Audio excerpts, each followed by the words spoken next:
You're all invited to the Slumber Party Massacre Luncheon. We'll tear your soul apart. Accept this, Michael. Be one of us. Oh! Death has come to your little town, Sheriff. You can either ignore it, or you can help me to stop it. Candyman.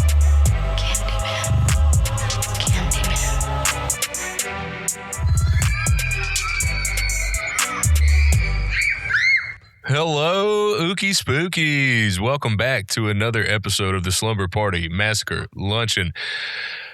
I'm one of the hosts of the Slumber Party Massacre Luncheon. My name is Rob. And I'm still Daryl. And today, the review crew is assembling once again. Yeah, so today's review is over Sam Raimi's newest film, Send Help, starring Rachel McAdams and that one guy from The Maze Runner, where they are stranded on an island together. And yeah, I think the best thing is let's just get right into what the plot is and then break it down, if I'm being honest, because I have thoughts and I don't want to get ahead of myself. Okay, let's get into this plot because it is absolutely fucking bonkers to begin with. Yeah. So this is in my okay, out of the gate, it is Raimi's best work. It is for sure, yeah, 100%, and Brad would agree. Yeah. It is a caricature of a human with Linda, I'm going to say protagonist, played by Rachel McAdams, an incredible actress in Smoke Show. She is desperate for the affection of others.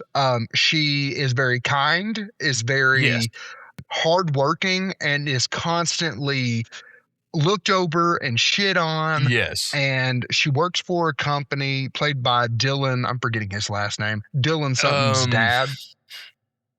Dylan. Let me look this up because we do need to get his name right, because I was just going to call him Josh Groban. That one dude from The Maze Runner. Yeah. Her character is this weird, like, combination of like ambitious. Yep. And also, like you said, devastatingly overlooked by everyone around her. And that's why I'm going to say the word caricature. It's just not a real human being. It is a trope in what's the movie about the prom where, I'm going to get her all dolled up and she'll be the prom queen. She's all that. She's all that. This is she's all that level, like that trope. Actually, not she's all that. This is not she's all that. This is more like Not Another Teen Movie Janie. Yes, dude, it is. This is not another teen movie Janie because it's not real. It's like, at least with She's All That, there was like a depth about this girl who was uniquely herself but cared. Yes.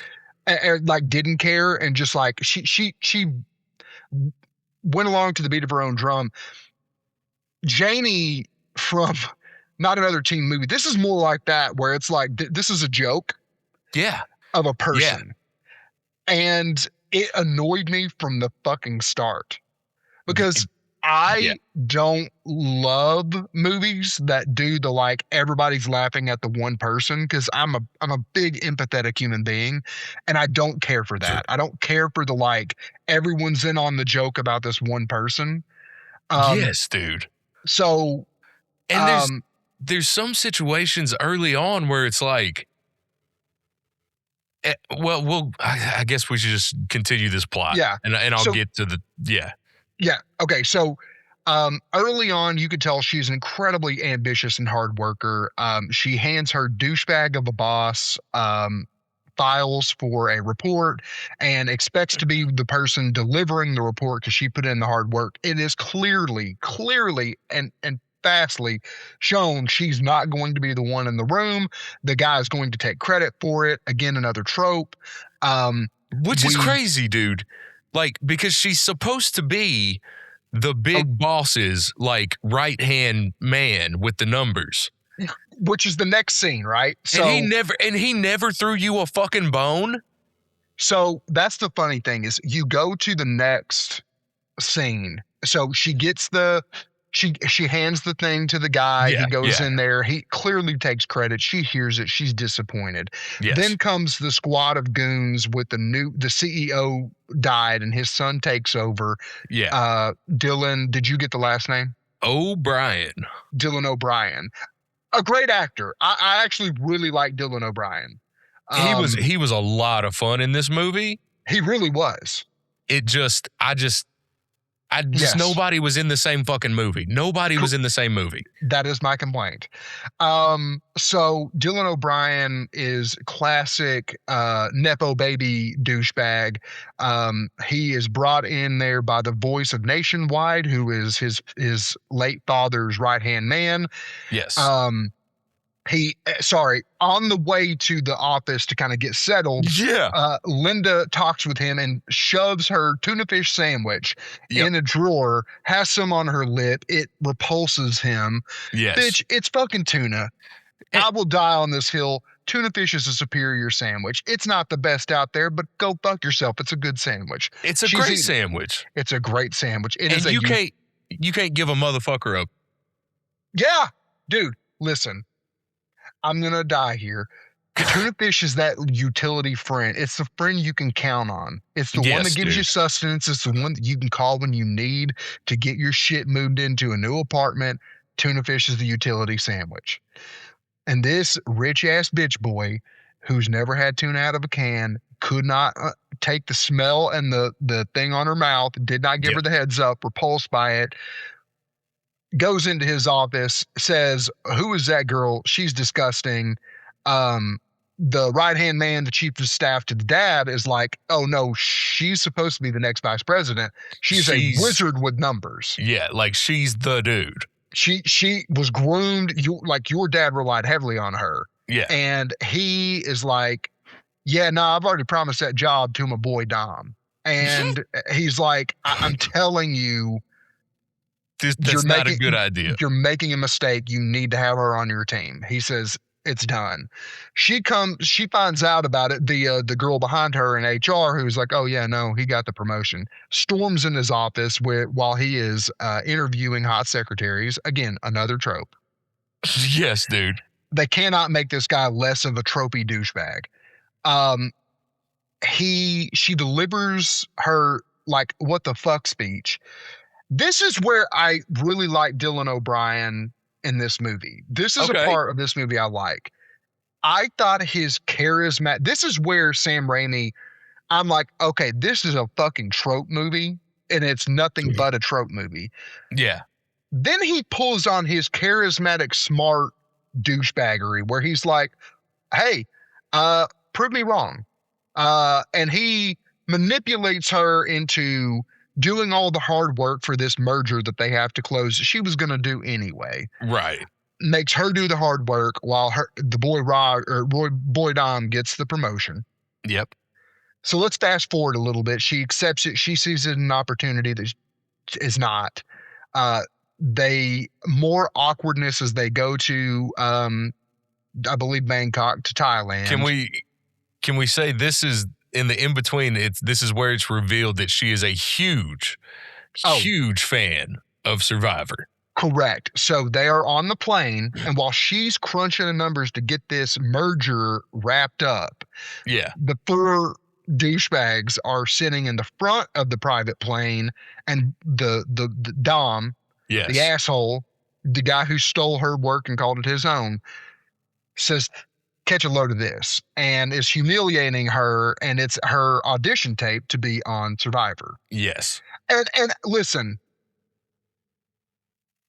here's the funny thing that is like so Sam Raimi is that he's pulling these like tropes, and yet it's also very Sam Raimi in that it's actually while it's a cringe-worthy audition tape, it's actually pretty good. Like, she's doing fires, she's working out, she's got a fucking kickboxing, like she's actually a pretty good contestant minus the lack of social awareness and charisma. Right, exactly. She is demonstrably a survivalist. You know what I mean? Like, from this video. Yes. They are laughing. She hears it. It is. Oh, they think it's hilarious. They think it's the funniest thing they've ever fucking seen.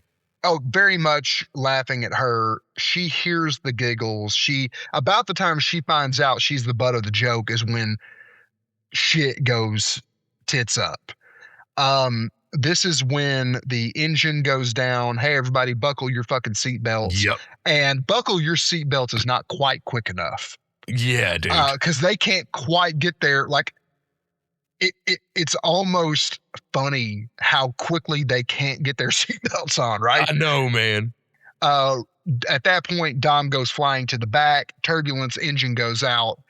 Flying to the back, the side emergency door goes wide open. Everybody starts getting sucked out, dude. I love that scene because this is where I am reminded that at this moment, I am reminded this is a Sam Raimi movie. 100%. At this moment, because he is like, "Give me your fucking seat," and she's like, "Yes, dude. Yeah, no, man." So he is holding on to her while another guy is holding on to him. That dude goes out the side of the window. Yeah, he's very awfully killed. Yes, the other guy. How does she get my him? Favorite. That was my favorite kill for sure. Which guy? The Asian dude or the guy holding on to her? The guy holding on to her, and then he goes out and his tie gets hung up, and he just starts getting smashed into the side of the fucking plane, dude. While screaming at her. Yes. While making eye contact. And I love the airplane pull down the window. Yeah, dude. Just, no, I'm not going to look at that. Nope. Yeah, so plane crashes. She gets out immediately. Survival mode kicks in. She is doing her best to set up a shelter. She's thriving, frankly. Yeah. She sees Dylan O'Brien's character unconscious on the beach, props him up. Again, an incredibly good-natured person. Despite the fact that she knows the position she's in and what he's done and made fun of her, she still is a good-natured human being and trying to take care of him. He comes to and is just a real bitch boy about it. Is immediately an asshole. Immediately. I love, he is just the biggest bitch about this whole thing. Yeah, that's true. That's true. Like the biggest bitch. Not asshole yet. When he first wakes up, you're right. Bitch. Bitch made. I mean, he is upset. He doesn't want the food that she is providing. The water is not okay. It's just nothing but bitch. And she's like, "Hey, I'm going to live my best life." It is at this point, in my opinion, where the movie begins to. So hold on. Because I think I know where you're going with it. I want to keep. Hold on. I'm going to go through the plot real quick because there's a point here that I want to talk about. But so she ends up going into when I said she's thriving, she visibly looks better. She is frumpy and her hair's frizzy. Her hair gets better. Her skin gets clearer. She holds herself with a swagger that is unlike in The Office. She's doing well. Yes, dude. She goes to this waterfall, looks at her reflection, sees that she's doing well. And it's at that point that she hears a noise, sees a boat. They are on an island where there's a boat and there's traffic there. She has that sort of I'm going to stay here. I'm doing well. I just need a little bit longer. Yeah, man. Yes. She is not only she's finding herself out here. Yeah. I think that those skills, I think that's a great way of putting it. she's finding herself. Those skills that she learned as a hobby, she's putting in practice and realizing that she's got a competence. She's better at this than she knows, or that she thought she would be. But that's like our first kind of like twist moment. Is first of many to come. Of so many twists. So much so that we may not cover them all in this plot and have to come back to them as we go through this. Yeah, for sure. So they have a moment where he is starting to warm up to her. Yeah. He tries to go out on his own and fails miserably fast. He comes to her. She's like got a fucking sushi tray in front of her and is chopping it with a chef's knife, and is like, he's like, "Where'd you get the knife?" And she's like, "You'd be surprised what washes up on shores." Immediately as a watcher, you're like, yeah, something's not quite up. I don't know if she knows where the boat, like maybe the plane washed up and she's found. I mean, we don't know. We know something's up. We know something's going on. I think. I kind of missed it. Oh, did you? Yeah, I kind of went right by that and was just like, yeah, shit washes up. She delivered that line in such a way, and this goes back to so many different people were in different films, but yes, dude. She delivered it in a way to me that was not casual. I feel you. So he then becomes loyal to her, right? But he desperately wants off of this island. He is pissed off that she is so happy. He sees that she's doing well, and every attempt of like, could we do this? Could we do a fire? Could we do a send help? Could we do this? She's like, no, it's not going to work. It just blows it off. Her nonchalantness is pissing him off. Yes. So we move to the kind of climactic part of the movie, I think, where he cooks for her one night, and quickly she finds out she's been poisoned. And when she goes down and has foam coming out of her mouth. Oh, sorry. Let's back up. Yeah, I was going to say, there's like, the boar, and there in between this time and that climactic part, it felt like he flip-flopped on her two or three times. It was fucking unnatural. Crazy. It didn't make sense. It was weird. So before he goes out on his own. But the boar, we have to talk about this fucking boar. Let's cover the boar in our in-depth part, but there's a boar. The boar tries to attack because that's what boars do. And she inevitably kills it with a bamboo hands. rod. Yeah. Multiple bamboo rods. Yes. Kills it and then throws the severed head onto Dylan O'Brien. Yep. At that point, I'm saying to myself, it's awfully hard to cut through a fucking neck. No fucking shit. And maybe that's because my name's Hunter. It's not Daryl. My name is Hunter, and I've hunted my whole life. And I have sawed a deer's head off to do a mount. That's a thick bone. Yes. It's a thick bone, and it's thicker than you'd think on a boar because of the way that those thick-ass necks are. It's a battering ram, man. Those are so thick, and I'm just watching her. She just throws that boar's head, and I'm like, okay. By the way, I think you'll find this funny. Laura is watching this with me, and she throws it, and then there's a scene where she cooks it, and they're so glad because they have fresh meat, and it's so good.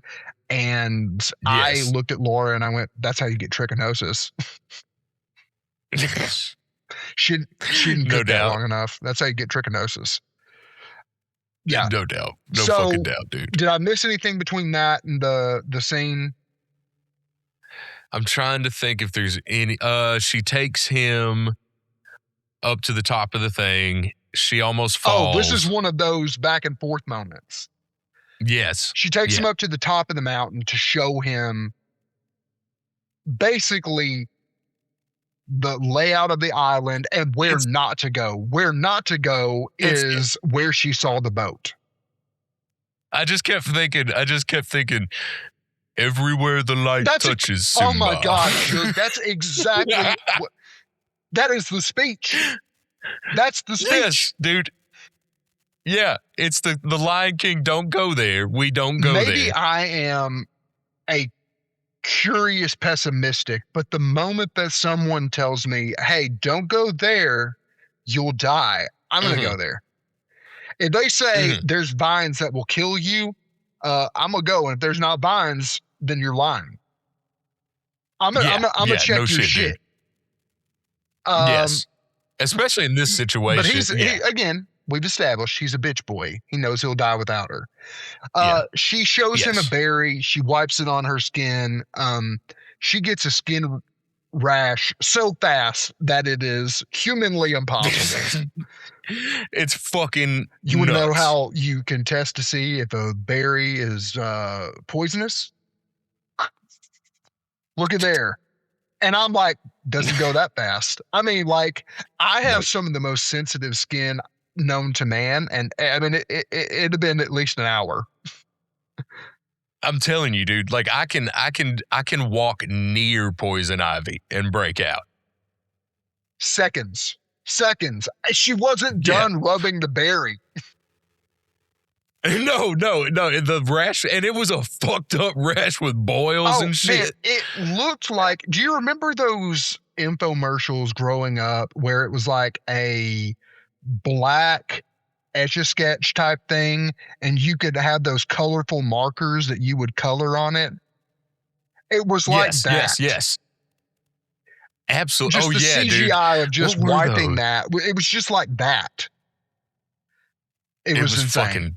It was weird. So we established that he is not prepared. She's on her P's and Q's.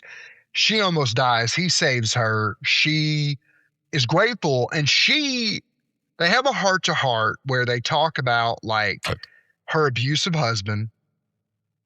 Yes. Because I feel that that's important. Oh yeah, they get into that. They have a heart-to-heart, and they talk about how she had an abusive husband that was an alcoholic, and he had died, and one particular night he was especially abusive and did something that was even bad for him, and she pulls the keys that she always hides from him out of her purse, puts them on the table, basically saying, if you're going to drink and drive, go ahead and do it. And poured him the final drink, and he drunk, he drove, he died. Yeah. And then, Brutal, very dude. big heart to heart at that moment. He confides in her about how his dad is a dick, which I want to talk about because that's not the impression I got from her. Yeah, exactly. I was about to say Smoke is not having this movie either. I got to feed him real quick. you're I'm good. sorry. The boss. So he talks about how his dad is an asshole, just a really terrible human. And because he was so busy, he had to spend more time with his mom, who was also a quote mean person. Right. I don't know. We can get more into this later. I don't know what Sam Raimi was going for here. If I was supposed to feel bad for him or not feel bad for him. Like what was his intention? Because I am not empathetic at all with this. It sounds more bitch boy. Right. Yes. It's especially after the story she shared. Yeah. Like it's kind of like, your parents were a little mean to you. Yeah. Yeah. I had the guilt of potentially killing my husband, who was abusive alcoholic, and I couldn't take it. And then one day I gave in and he was killed, and I live with that every day from here on out. Yeah, my parents were really mean to me. Fucking cool. Like, cool, man. That sounds really traumatic. Yeah, you're right. It doesn't. How can you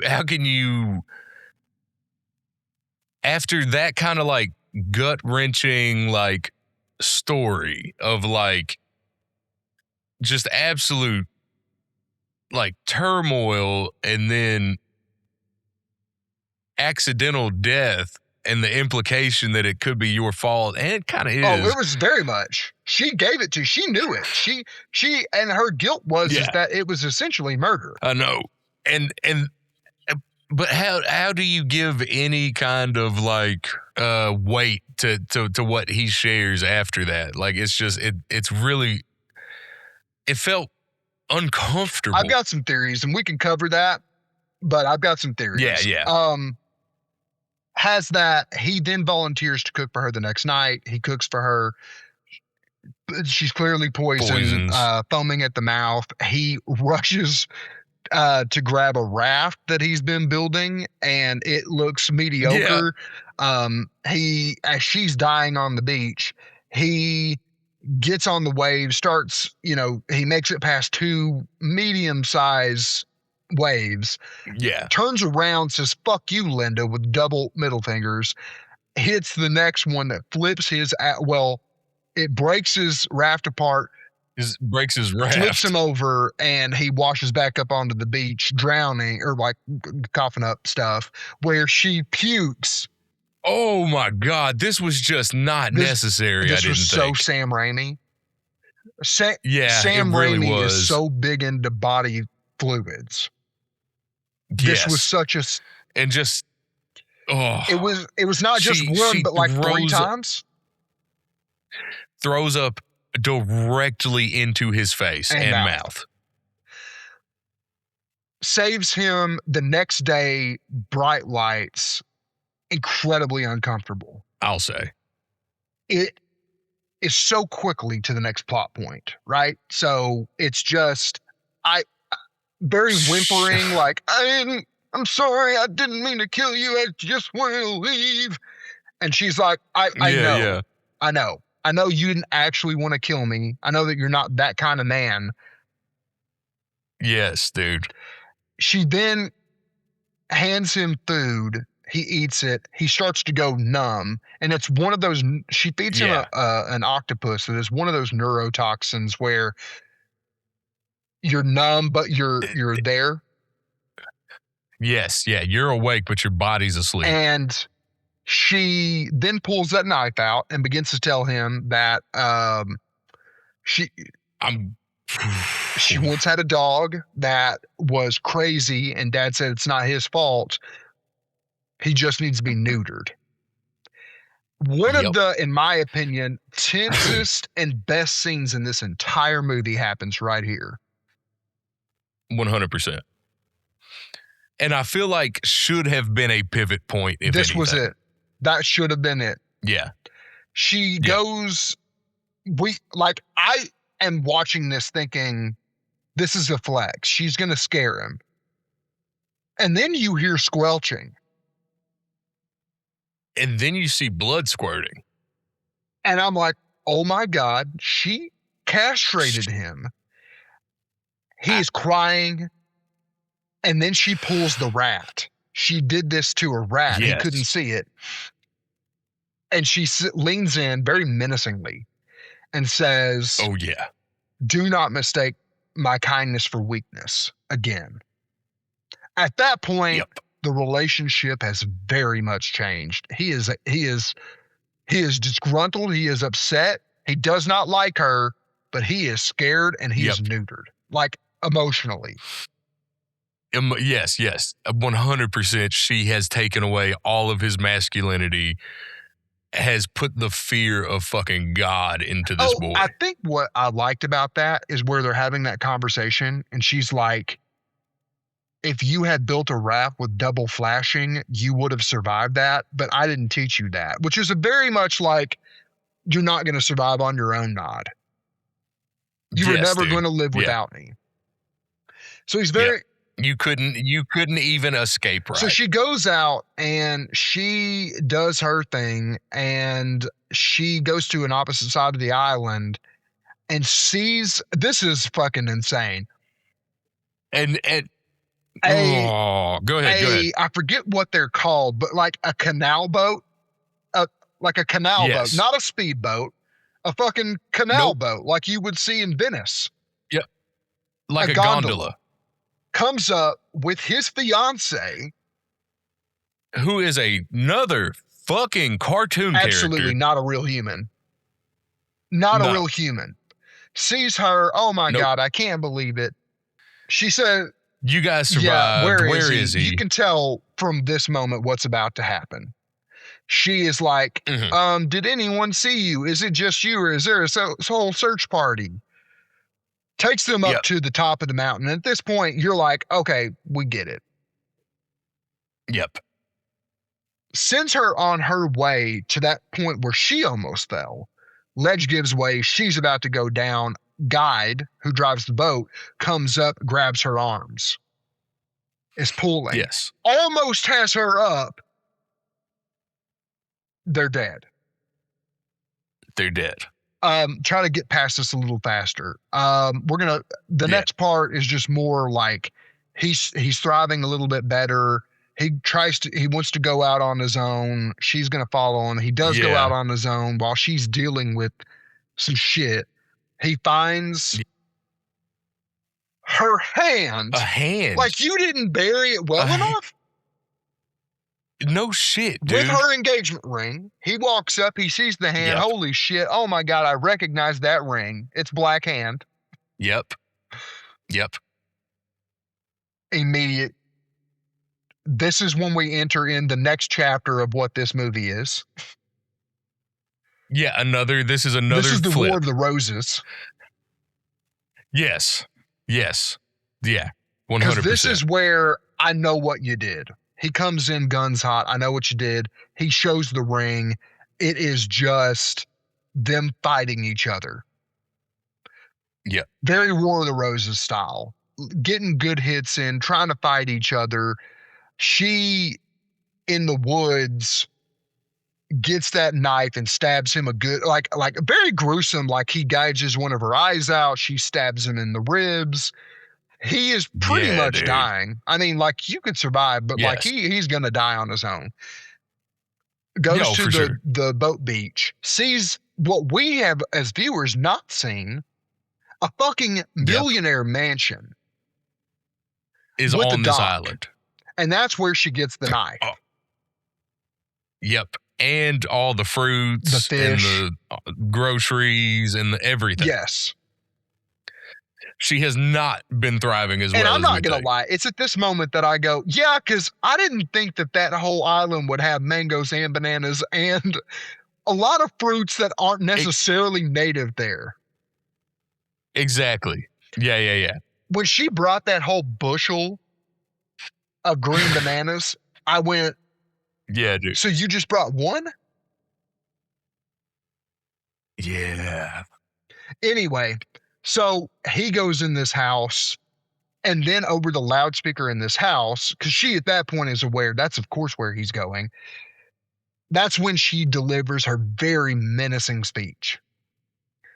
Yep. I found this a long time ago. Are you looking for a knife? I hit all those except one. You know which one. The one I stabbed you with. Yep. He is trying like hell to escape. He's looking all over the house for a weapon. He's looking all over the house for some form of communication. She tells him her master plan. She's already been here. Wasn't that hard to get rid of communication. She's living her best life. There is a massive confrontation in the library or den or something where it kind of comes. She's got a shotgun. It comes to fruition where he's like, she's got the gun on him. He has this revelation in this moment of terror that he wants to stay on this island with her, and they could do this together and thrive together and blah blah blah blah all that shit, right?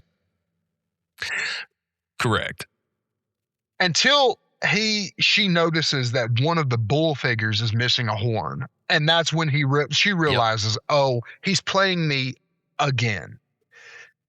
Fucking again. Weirdly, like she tells him in this very weird conversation, we're like, we can do this together. I love you too. And I'm like, that's awfully fucking fast. You know for a fact was he doesn't weird. love you. He just killed you. He tried to kill you a couple weeks ago. Yeah, no shit. You just stabbed him with a knife. He just gouged your eye out. Yes. So she sees that she can't put the gun on him fast enough. But also, that could just be love. I guess. Love It be do be like that. you know? Puts the gun on him. He gets up to her. He tries to swing at her. She drops the gun. He grabs the gun. He pulls the trigger. Fuck yeah, he Empty. does. And that's when she's like, God damn it, you were going to kill me. And then you see the gears turn. Fuck it. You're going to kill me. You're dead to me. Scrambling for weapons, she grabs a golf club and she drives it home. And then we get to the end. Swing transitions to a whole new. She's on a golf course on a celebrity pro-am. And she is the girl who survived the island, best-selling book, tells her story. Oh, yeah. And the whole thing is like it comes full circle because throughout the movie they're like, you ought to take up golf. I can't, you know, like if you want to advance in the corporate world, you need to be good at golf. Yeah. So it ends on that full circle. Which I thought was a really clever nod. I actually really liked that. I thought that wasn't bad. And then the most egregious moment in the entire movie, in my opinion, which if I'm being honest, says a lot.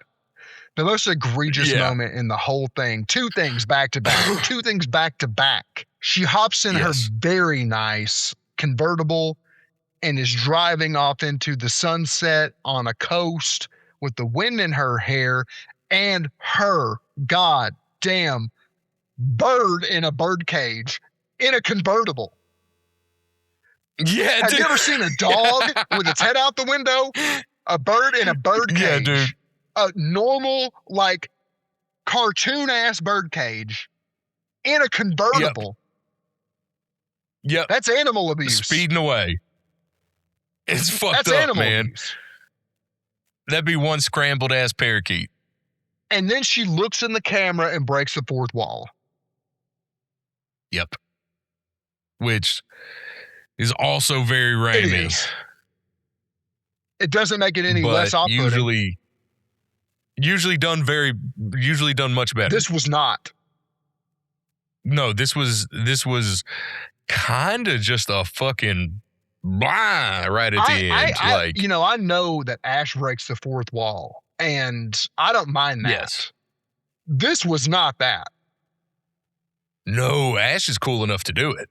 It makes sense with especially in Evil Dead 2 and Army of Darkness. It makes sense how he would break the fourth wall. This is not that. Which brings me to at any point. Which brings me to my critiques. Let's hit it, because I got them. So let's start with what we've already said. I don't think any actor, of which there are many very good actors in this, communicated with each other on what film they were actually a part of. Nope. And I think Raimi, like, the lack of direction in this movie is fucking almost astounding. So you know how, like, and let's set aside like him and Evil Dead. Yeah. And I don't know that you've seen Doctor Strange in the Multiverse of Madness. It's a Marvel. You have. Yeah. Okay. Yes. You know how Bruce Campbell is in that, and it is very Bruce Campbell. I feel like he just said, "Hey, here's the general idea. There's no script. Just be Bruce Campbell. Just wing it." And I feel like that's what he did here. Was very like, y'all bring your shit. Yeah. Just make sure you fucking bring it. Do your shit. That's the thing, though, man. Everyone in this movie is fucking bringing it. Oh, so they're just all in different movies. Tonally so different. Yes. And honestly, inconsistent performances. They're not the same characters throughout it. Nope. Rachel McAdams is 3 different characters. Three different characters. Yeah. She is the caricature at first. She is a normal human being, and then she's insane. Yeah. I don't really ever feel compelled to either character. No, I don't. Neither one of these characters grabs me. And at no point do I feel, I don't feel attached to This any is of why them. I mentioned the War of the Roses. It's because I kind of thought that that's where it was going. And that would have been a somewhat redeeming end if it was just two unlikable human beings and then both of them end up dead. And it didn't. No. And that would have been interesting. So, and you say interesting. So here is where I start getting disappointed in this movie. Okay. Well, actually, before we get to that, let's talk about the boar. Because we promised you, and Brad as well. Yeah. That CGI was so fucking laughable. So, boar have tusks. They have more than one. They can have like two or on each side. They can have like four, but they've got tusks that come out. This had canines. It had teeth. And when I say bad CGI, I mean like mid 90s sci-fi channel fucking It's sci-fi channel bad. Also tons of bodily fluids, the snot, the blood, a lot of classic. That was gruesome. That kill was fucking gruesome. Yeah, it would have been a pretty cool scene if it wasn't for how bad the fucking boar was. Yeah. And I think that was like a squandered kind of opportunity to start setting up her turn. Agreed. Like, it should have been a heel turn. And that's what I thought that it was going to be. Because I thought that it was going to be her coming back and being kind of, I've had a taste for blood. So this is what gets me into. At this moment, I start thinking that this film is about to turn into something that I didn't expect. Because up to this point, I'm like, oh, I know what this movie is. I know what this movie is. This is, and spoiler alert, it's exactly what it ends up being. Up to that point, like mediocre, two people on their, like, at the point where she goes and kills this boar and has this sort of revelation and just nonchalantly slings it on him. Yeah. And then goes and reflects in this waterfall. Mm-hmm. It is jarring how physically different Rachel McAdams looks in the beginning of this movie and when she looks like visibly different. Frizzy hair, skin is pasty, doesn't look great. And then she's hot Rachel McAdams. Hear me out, dude. I think they were taking a lot for this character, a ton of inspiration from Michelle Pfeiffer's Catwoman. I don't disagree with you. And here's the thing is, in the same way that Michelle Pfeiffer's Catwoman had that sort of mystical moment, I thought that's what was about to happen. Is I thought maybe this was a mystical island. And I thought this was going to be there's a source of power and she's drawing from it.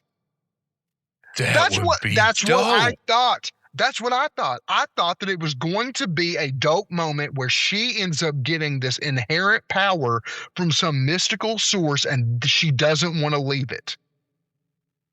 Oh, that would have been so much that's better. What I thought that it was gearing up, and to my demise, when I find out, no, it's just a shitty movie.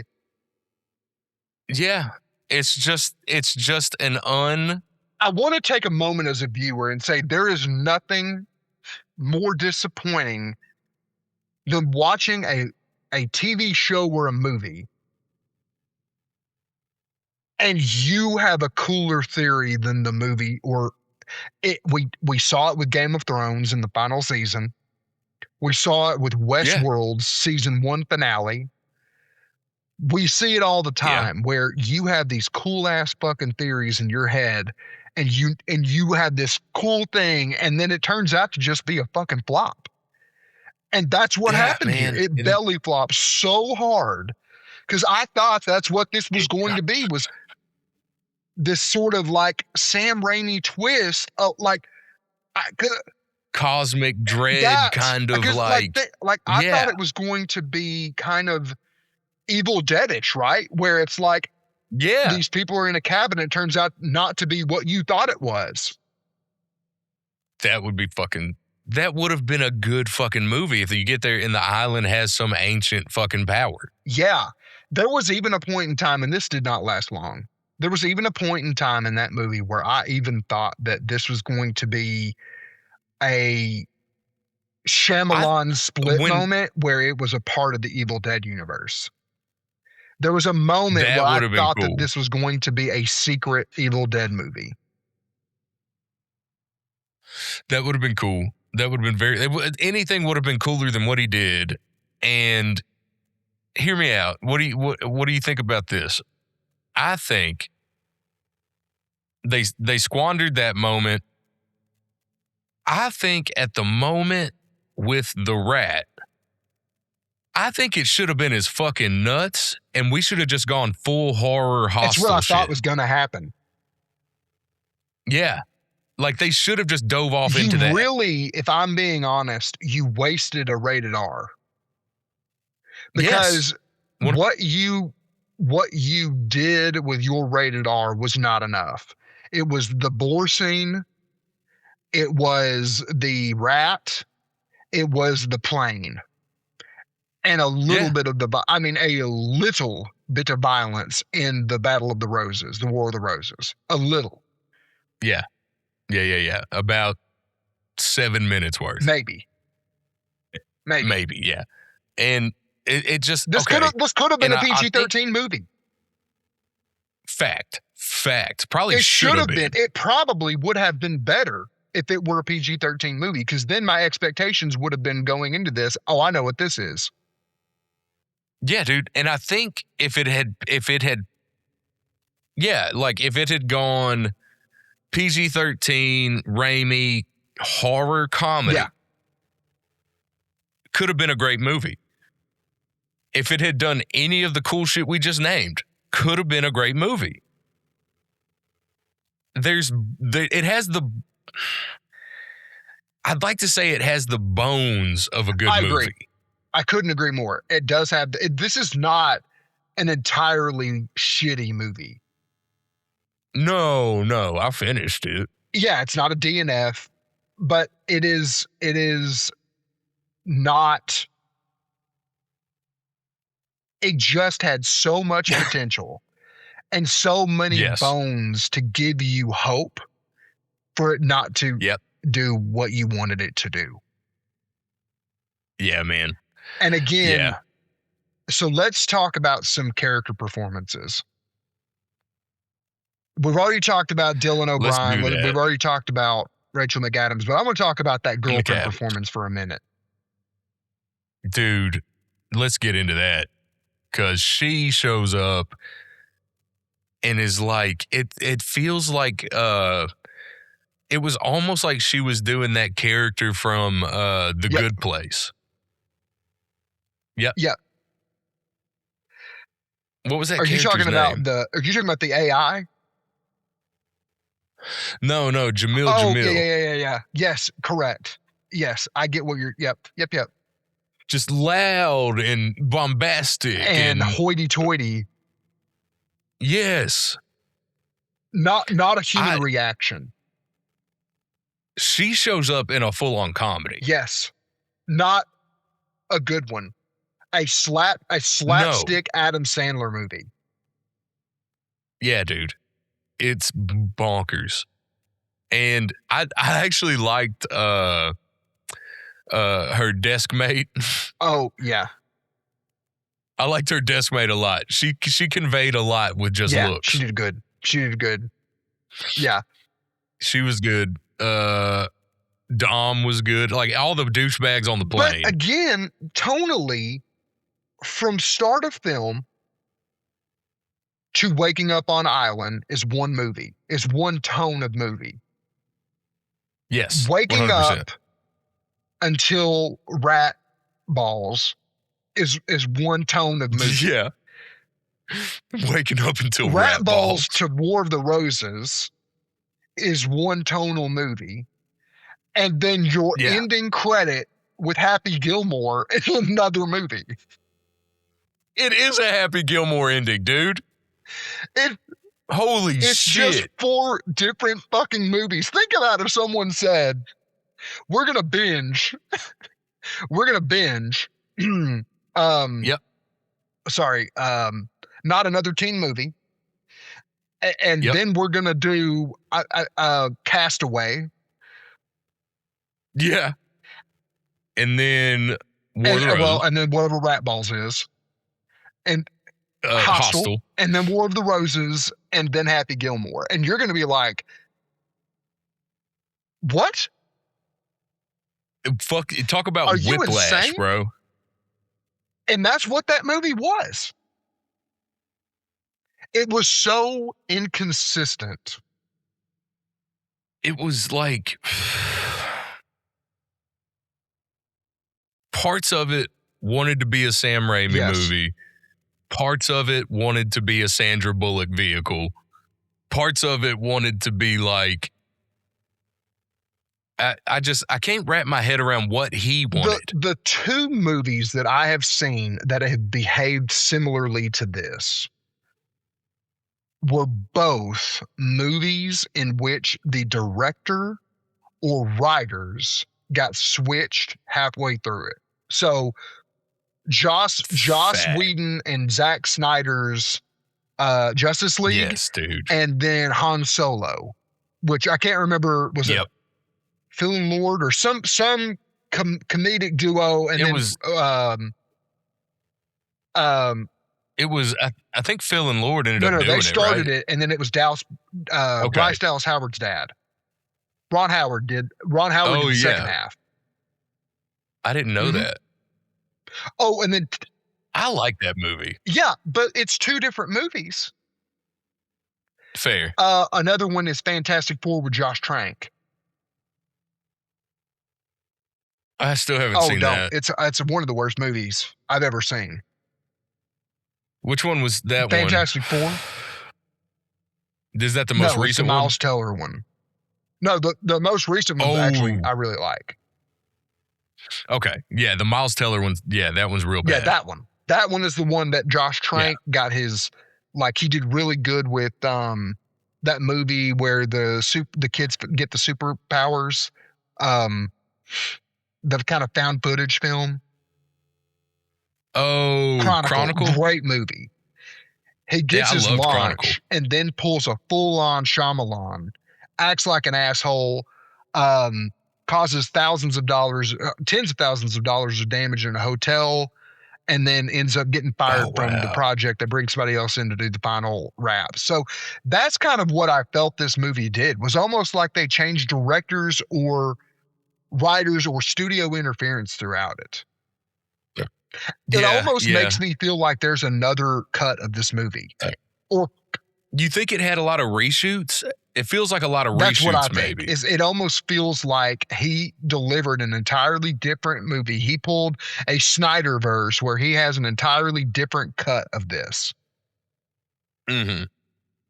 Because this is not a normal movie. No, dude. Somebody got their hands on a normal movie and said, you know what? Let's cut this up. Let's chop this up. Let's add some shit that makes no sense. Like, there's so many. And when we talk about the flip-flops, right? So many of them are just fucking nothing burgers. Yes. Hey. There was also a point where I got incredibly frustrated with Rachel McAdams' character that I started to wonder if she was dense. Because you spend this time talking about how she's a savant. The word savant is literally used in this film to True that. describe her. Someone says, True "Aren't that. you a savant?" Yeah. And she gets betrayed / like her goodwill. Like she gets betrayed so many times, and she's willing to forgive on 3 or Yeah. 4 separate occasions. Has good reason to just let him die. Mhm. When she Mhm. gets off this island, she knows things are going to go back to normal. There's a fucking talk about it where he fires her. Yeah, dude. Yeah. And yet she's just like, no, I got you, bud. Wild. It is mentally ill. It is. It's bipolar as fuck. Very. The way of like, I know you just about killed me. I love you. I love you too. That was wild. Dude, if That you was try to crazy. gouge my eye was out, crazy. it does not matter what you tell me. I'm going to kill you. And it's just so Like truly. You just murdered each other Yeah. and you're going to live happily on this island in a house that in a house. someone owns. It's not like Exactly. it's dilapidated, dude. They just had a delivery of food there. There's a stocked fridge. Someone's coming. Somebody's gonna be there, dog. And let's talk about the house for just a second. Okay. I don't know if I believe anybody could keep that a secret in this situation. No. Like there's just no way. I don't care if you're a super good survivalist finding yourself. I don't care if you had a moment in a waterfall. You're going to be pumped and you're going to be telling people. Why are you living outside when there's a king-size bed there? Yeah, dude. It makes no sense. And then And why not just kill him? Why not just kill him? Let him die. Exactly. If you want to do the, because I It's start this thinking in my weird, head, like- like, okay, maybe her end game is that she's gonna be the like hermit that like lives on the island when somebody's in the castle, and then go back to the castle when people Yes. leave, which that's never gonna work, right? Like you're gonna end up getting caught. Yeah. I mean, Yeah. We've all seen Parasite. yeah. So like you're gonna end up getting fucking caught. So, which is Yeah, fucking dude. hysterical, because that's the thing I'm thinking the whole time that they're having the Battle of the Roses, where they're like, Somebody's going to come Yeah. home, right? yes. Also, at the very end, when she's like, yes, I survived. It was awful, but I made it. And I'm like, there was a billionaire that showed back up to this house and was like, where the fuck did this blood come from? Why is all my shit We broken? know that she murdered him by hitting him with a driver to the skull. You don't think there was brains on the wall? No fucking shit. Have you ever dude. accidentally gotten soup on a wall? It stains it forever. You don't think blood and brains is going to do that to paint? I will say one time as a pledge, I did get to clean up from, and I'm just going to say his name because he's captain of the bullpen. Adam Garner decided to play spaghetti baseball. I got to clean that up. Yeah. I mean, he was supposed to be on the Raimi episode, right? Oh, shit. Maybe. Yeah, because he's big into Evil Dead right now. And he's got a controversial opinion Yeah. about the first, or the reboot. He does. He really I does. will be on that episode, We so gotta I get think him. you should do it so you can piss Brad off. Because Absolutely, I've already dude. pissed Brad off about one Evil Dead movie. I know. We got to hear Garner's opinion on these. Look, Raimi, one of my favorite directors. I'm very well aware that he does not always knock it out of the park. This was one of those situations. Let's give it some finger sandwiches. Hold on. I'm going to tag onto that real quick and then finger sandwiches. Hold up. Wait a minute. Good. I, after watching this, am questioning whether I'm a Sam Raimi fan in terms of horror. Because this is going to piss Brad off. But like, if you look at the collection of his works and you look at what the Evil Dead trilogy is and what 2 of 3 Spider-Man are. Yeah. But then you look at how bad that one is. And then this is. Man.